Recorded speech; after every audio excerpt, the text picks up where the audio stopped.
We're bringing you live pictures from the United Nations where members of the Security Council have just voted to support a resolution which demands an immediate ceasefire for the month of Ramadan respected by all parties, leading to a lasting, sustainable ceasefire. The vote for that was 14 in favour, 0 against, 1 abstention.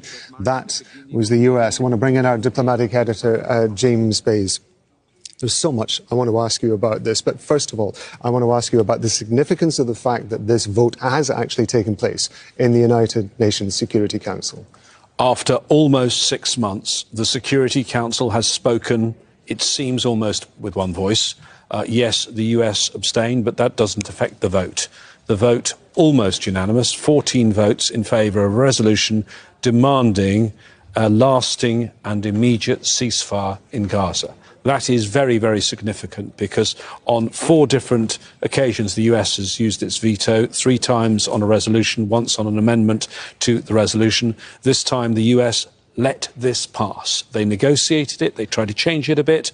They were not happy with the fact that it didn't condemn Hamas. I'm told in the run-up to the vote, the US was proposing, and I heard this from 2 different diplomatic sources, its own amendment to put in a line condemning Hamas. They decided not to. I'm only speculating, but we saw those huddles of all those ambassadors at the beginning. It may well have been, and we saw the Russian ambassador in one of those huddles, that Russians were threatening that if you do that, then maybe we won't support this resolution. The Russians did put forward their own amendment to try and put the word permanent back. It matters to the Security Council if the word is lasting or permanent. To the rest of us, it means the same thing. This is significant. I would like to point, though, to one bit of language I've just heard from the US ambassador, and I don't know if it was a slip of the tongue, but she just described this as this non-binding resolution.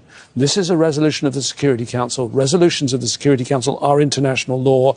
They are always seen as binding on all the member states of the United Nations. Did she misspeak?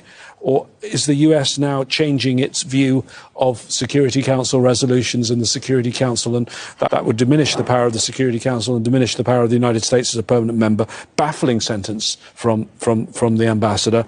But I think a sense around that Security Council table by most ambassadors that they have done their duty now, but none of them will, I think that this is the end of this.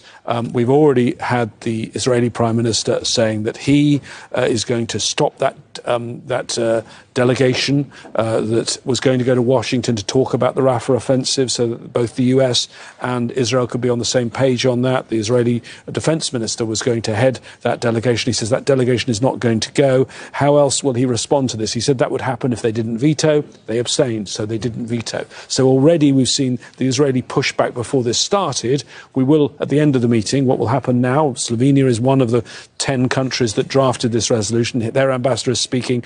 What we hear now is from all 15 of the Security Council members, one by one. We've already heard from several. And then we hear from the Israeli ambassador, the Palestinian ambassador, and the Yemeni ambassador who represents the Arab group at the United Nations this month. We've also already had a couple of responses from this, one particularly from Antonio Guterres, the UN Secretary General, who has posted that the Security Council has just approved a long-awaited resolution in Gaza demanding an immediate ceasefire, the immediate unconditional release of all hostages. This resolution must be implemented. Failure would be unforgivable. I want to just drop in also, there is a statement from the UN Director at Human Rights Watch with regard to humanitarian aid, saying Israel needs to immediately respond to the UN Security Council resolution adopted today by facilitating the delivery of humanitarian aid, ending its starvation of Gaza's population and halting unlawful attacks. One would imagine, and we will be speaking, of course, to our correspondents in Gaza, that for the people of Gaza, any effort to try to increase the amount of humanitarian aid into Gaza is going to be welcome. But the question, of course, is going to be whether or not Israel is going to respond at all in any practical sense to what's happened at the Security Council.